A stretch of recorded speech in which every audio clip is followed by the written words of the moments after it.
आपके जीवन में कैसा भी समय आ जाए, आपको हमेशा पढ़ाई करते रहना है जी। आपको पढ़ाई नहीं छोड़ना है जी।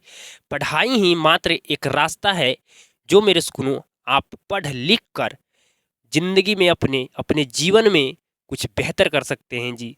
मेरे सुनो अपना जीवन को बिल्कुल बेहतर बना सकते हैं जी। अपने माता-पिता के सपने को पूरा कर सकते हैं जी।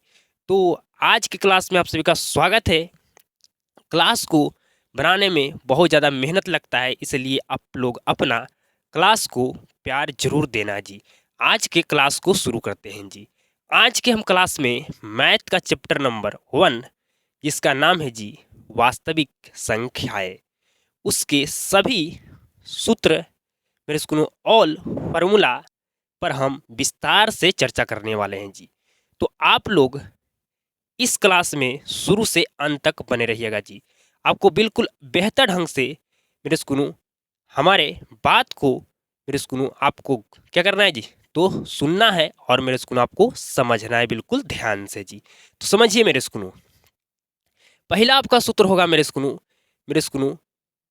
पहला चैप्टर का जी, जिसका नाम है वास्तविक संख्याएं, जिसको अंग्रेजी में कहते हैं रियल नंबर्स। ठीक है मेरे स्कूलों, ये आपका 10th क्लास का पहला चैप्टर है जी। समझ रहे हैं बिल्कुल जी। तो भाज्य बराबर आपका मेरे स्कूलों क्या होता है जी, भाजक गुना भागफल प्लस में शेषफल जी। ठीक है मेरे स्कूलों, क्या आपको बताएं जी, आपको बताएं पहला सूत्र जी, पहला फार्मूला जी कि भाज्य बराबर भाजक गुना भागफल प्लस में आपका शेषफल होता है जी। ठीक है मेरे स्कूल हम भाज्य को ए बोले मेरे स्कूल भाज्य को ए बोलते हैं और भाजक को बी बोलते हैं और भागफल को क्यू बोलते हैं और शेषफल को आर बोलते हैं जी। तो ए बराबर बी क्यू प्लस में आर मेरे स्कूल हम क्या बोल सकते हैं जी, तो कहेगा बिल्कुल बोल सकते हैं। समझ रहे हैं जी बिल्कुल। जहाँ मेरे स्कूल आर आपका हमेशा बी से छोटा होगा, जीरो से मेरे स्कूल आपका क्या होगा जी, आर बड़ा होगा, या मेरे स्कूल आपका जीरो के बराबर होगा जी। मेरे बात को ध्यान से समझिएगा मेरे स्कूल, आपको ये तीनों में मेरे स्कूल इसमें से आपको 3 ठो का मान दिया रहेगा, 1 ठो का मान नहीं दिया रहेगा जी। और आपको फाइंड करने के लिए, आपको मेरे स्कूल निकालने के लिए मेरे स्कूल मान कहा जाएगा जी। क्या आप निकाल सकते हैं जी, तो कहेगा बिल्कुल। अभी अगर आपको कुछ नहीं बुझा रहा है, नहीं समझ में आ रहा है, तो मेरे स्कूल हम पहला चैप्टर आपको पढ़ाएंगे मेरे स्कूल, जिसका नाम है वास्तविक संख्याएं। ठीक है जी। अगर मेरे स्कूल ये आपका मेन सूत्र है, क्या है जी, आपका मेन सूत्र है जी, मेन आपका फार्मूला है जी मेरे स्कूल।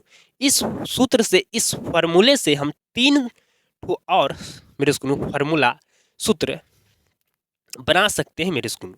समझ रहे जी, कब बना सकते हैं जी, जब आपको समीकरण के रूल पता होगा जी, नियम पता होगा जी, तब आप जाकर बना पाइएगा जी। आइए मेरे स्कूल नेक्स्ट फार्मूला को हम समझते हैं जी। मेरे स्कूल भाजक बराबर हमारा होगा भाज्य माइनस शेषफल प्लस में हमारा भागफल। समझ गए जी बिल्कुल जी। मेरे स्कूल सबसे बड़ा आपका भाज्य होता है, क्या होता है जी, भाज्य होता है जी। भाज्य क्या होता है, ठीक है मेरे स्कूल, भाजक क्या होता है, भागफल क्या होता है, शेषफल क्या होता है मेरे स्कूल, ठीक है, किसको कहते हैं जी, ये सभी आपको समझने के लिए मिलेगा मेरे स्कूल जब हम चैप्टर 1 शुरू करेंगे मेरे स्कूल। मेरे स्कूल आपका चैप्टर क्या नाम है जी, वास्तविक संख्याएं। जब चैप्टर आपको हम पढ़ाना चालू करेंगे तब जी। समझ रहे हैं बिल्कुल जी। अभी आप मेरे स्कूल टेंशन उतना नहीं लीजिए, आप सिर्फ जो हम आपको बता रहे हैं उसको समझते जाइए जी। अगर मेरे स्कूल आपको भागफल निकालने के लिए कहा जाए जी, ठीक है, आपको बताया ना मेरे स्कूल, यहाँ पर आपको 3 ठो का मान दिया रहेगा, 1 ठो का मान निकालना है जी। ठीक है जी। तो आपको भागफल बराबर क्या होता है जी, तो भाज्य माइनस में शेषफल बटा में आपका भाजक होता है जी। आप मेरे स्कूल ये 3 फार्मूला कब बना सकते हैं, जब आपको समीकरण के नियम पता होगा जी। नेक्स्ट जी, शेषफल बराबर आपका होता है भाज्य माइनस भाजक गुना भागफल जी। समझ गए मेरी बात को जी, बिल्कुल समझ गए जी। तो मेन आपका फार्मूला मेरे स्कूल ये वाला था जी। ठीक है जी, समझ रहे हैं, जो सबसे पहले फार्मूला बताएं वही फार्मूला आपका मेन था जी। इसी फार्मूला मेरे स्कूल अगर आप समझ जाते हैं तो इसी फार्मूला से आपका 3 फार्मूला बनाया गया है जी। बनाया गया ना जी, बिल्कुल जी। ठीक है जी, आपको भाज्य दिया रहेगा, भाजक दिया रहेगा, भागफल दिया रहेगा, शेषफल फाइंड करना है। ठीक है, 3 ठो मान दिया रहेगा, 1 ठो का मान नहीं दिया रहेगा, उसी का मान निकालना है जी। आइए मेरे स्कूल हमारा नेक्स्ट मेरे स्कूल हमारा सेकंड फार्मूला सूत्र को समझिएगा जी।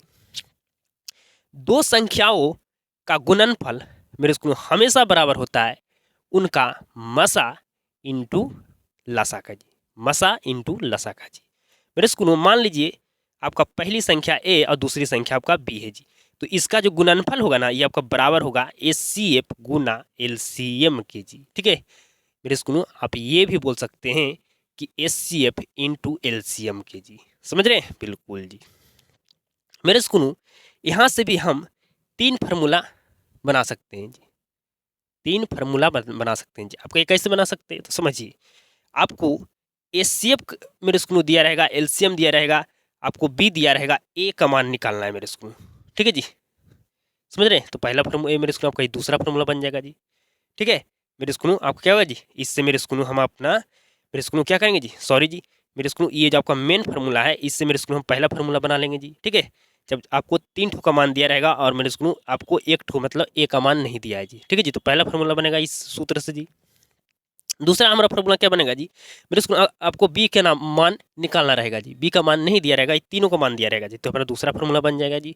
फिर मेरे स्कूल हमारा मेरे स्कूल HCF का मान निकालना होगा, मेरे स्कूल नहीं दिया होगा जी, तो हमारा तीसरा फार्मूला बन जाएगा जी। ठीक है और एक फार्मूला तो अभी बताया मेरे स्कूल आपका 4 ठो, आपका मेरे स्कूल 4 फार्मूला होगा कि नहीं जी, तो क्या बिल्कुल हुआ जी। तो मेरे स्कूल यहाँ से भी आप मेरे स्कूल चाहें तो कितना फार्मूला बना सकते हैं जी, तो मेरे स्कूल यहाँ से हम चाहें ना तो हम 4 फार्मूला बना सकते हैं जी। मेरे स्कूल सॉरी जी 4 फार्मूला बना सकते हैं जी। कितना फार्मूला जी, तो कहेगा 4 फार्मूला। ठीक है कितने फार्मूला जी, तो 4 फार्मूला जी। ठीक है ये जो आपका ये फार्मूला मेन होगा इससे आप 4 फार्मूला बना सकते हैं जी। ठीक है इससे 4 फार्मूला आप बना सकते हैं जी, समझ रहे हैं मेरी बात को जी, बिल्कुल समझ रहे हैं जी। मेरे स्कूल आप 2 नंबर फार्मूला जो आपका था मेन फार्मूला उसको आप समझ गए होंगे जी। ठीक है 2 नंबर जो आपका मेन सूत्र था उसको समझ गए होंगे मेरे स्कूल कि दो संख्याओं का आपका गुणनफल बराबर होता है मसा इंटू लसा का जी, समझ रहे हैं? बिल्कुल जी। अब मेरे स्कूल जो ये आपका जो फार्मूला है ये आपका जो सूत्र है इससे आप 4 ठो सूत्र बना सकते हैं जी। कैसे जी, आइए मेरे स्कूल इस पर हम थोड़ा चर्चा करते हैं जी। आपको ए का मान नहीं दिया है जी, ठीक है जी, तो क्या करेंगे मेरे स्कूल आपको ये तीनों का मान दिया रहेगा जी, LCM HCF और बी का मान जी। तो क्या करेंगे हमें ए निकालना है तो बी गज में मेरे स्कूल गुना में, तो मेरे स्कूल में बट्टा में भेज, मेरे स्कूल क्या करेंगे बट्टा में भेज देंगे जी। ठीक है समझ रहे हैं मेरे स्कूल अगर आपको मेरी बात को ध्यान से समझिए, अगर बी का मान नहीं दिया, बी का मान निकालना है जी, तो ए को फिर बाटा में भेजना पड़ेगा मेरे स्कूल, तो हमारा बी का मान निकल जाएगा जी। अगर मेरे स्कूल HCF का मान आपको निकालना है, नहीं दिया मेरे स्कूल, तो ये आपका क्या है गुना में, तो ये आपका चल जाएगा बटा मेरे स्कूल मतलब भाग में जी, समझ रहे हैं? फिर मेरे स्कूल अगर आपको मेरे स्कूल क्या हो जी LCM का मान निकालना हो जी, LCM का मान नहीं दिया होगा जी, तो मेरे स्कूल ये आपका चल जाएगा बटा में HCF, समझ गए मेरे स्कूल मतलब आपका भाग में जी। समझ रहे हैं मेरी बात को, बिल्कुल समझ रहे हैं जी। तो समझ गए मेरे स्कूल कैसे 4 ठो फार्मूला यहाँ से बनाए जी, तो क्या बिल्कुल समझ रहे हैं मेरी बात को जी, बिल्कुल। और सिर्फ यहाँ पर आपको समीकरण के 1 ठो रूल पता होना चाहिए जी। ठीक है 1 ठो रूल पता होना चाहिए, आप बना सकते हैं इससे 4 फार्मूला जी। आइए मेरे स्कूल नेक्स्ट हम फार्मूला इसमें आपको हम बताने वाले हैं जी। 3 नंबर फार्मूला को समझिएगा जी। अगर आपसे बोला जाए प्रथम n प्राकृत संख्या का योग क्या होता है जी, तो कहेगा n इंटू एन प्लस 1 बटा में 2 होता है जी। योग पूछ रहा है माध्य नहीं, माध्य जब कहेगा तो ये वाला जो आपका n होता है ना, ये आपका n नहीं होता है उसमें जी, समझ गए? बिल्कुल जी। तो ये बात को विशेष रूप से ध्यान रखिएगा कि आपसे योग पूछा गया है कि माध्य पूछा गया है जी, समझ रहे हैं? बिल्कुल जी। आइए नेक्स्ट आपको मेरे स्कूल सूत्र है जी, प्रथम n पूर्ण संख्या का योग क्या होता है जी, तो मेरे स्कूल सिर्फ बीच में माइनस कर देंगे, क्या कर देंगे जी, बीच में माइनस, वही मेरे स्कूल हमारा क्या हो जाएगा जी, सूत्र हो जाएगा मेरे स्कूल प्रथम n, मेरे स्कूल प्रथम n पूर्ण संख्या का योग का सूत्र हमारा n इंटू एन माइनस 1 बटा में 2 होता है जी। मेरे स्कूल यहाँ पर बोलेगा n क्या है जी, तो n आपका n नेचुरल नंबर है, मतलब प्राकृत संख्या है जी। आपको मेरे स्कूल कहेगा यहाँ से मेरे स्कूल सवाल पूछेगा कि बताइए प्रथम 20 पूर्ण संख्या का योग ज्ञात करें, तो मेरे स्कूल ज्ञात करना होगा, तभी ज्ञात करने के लिए कहेगा जब इस सूत्र जब आपको याद रहेगा तब जाकर आप फाइंड कर पाएंगे, ज्ञात कर पाएंगे। आइए मेरे स्कूल अगला हम सूत्र पर चर्चा करते हैं जी। प्रथम n सम संख्या का योग क्या होता है जी, तो कहेगा n इंटू एन प्लस 1 होता है, समझ गए जी, बिल्कुल जी। मेरे स्कूल योग का बात हो रहा है, माध्य का नहीं, बिल्कुल ध्यान से समझिएगा। मेरे स्कूल हमारा लास्ट फार्मूला है जी, 6 नंबर सूत्र हमारा है जी, प्रथम एन विषम संख्या का योग क्या होता है, तो कहेगा एन स्क्वायर होता है। ठीक है जी, एन स्क्वायर, एन क्या है जी आप बिल्कुल हम बता चुके हैं मेरे स्कूल, समझ रहे हैं जी।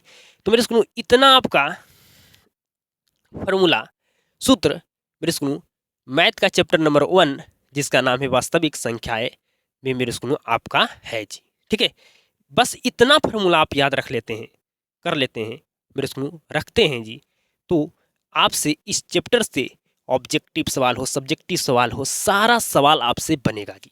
एक भी सवाल आपका मेरे स्कूल एग्जाम में नहीं छूटने वाला मेरे स्कूल इस चैप्टर से जी। समझे मेरी बात को जी, फार्मूला बहुत ज़्यादा इंपॉर्टेंट होता है जी। अगर आपको सवाल मेरे स्कूल बनाना आता भी है कि कैसे सवाल को बनाया जाता है, लेकिन आपको सूत्र याद नहीं है तो आप नहीं सवाल को बना सकते हैं जी। समझ रहे हैं, बिल्कुल जी। मेरे स्कूल उम्मीद करता हूँ कि जितना भी मैं आपको बात बताया मेरे स्कूल, जो भी मेरे स्कूल में आपको समझाया जी, उम्मीद करता हूँ आपको समझ में आया होगा जी। मेरे स्कूल आप लोग कमेंट जरूर कीजिएगा कि आज की क्लास में आपको मेरे स्कूल कैसा लगा जी, और क्लास को शुरू से अंत तक देखने के लिए धन्यवाद जी। आप सबके साथ मुलाकात होता है नेक्स्ट क्लास में।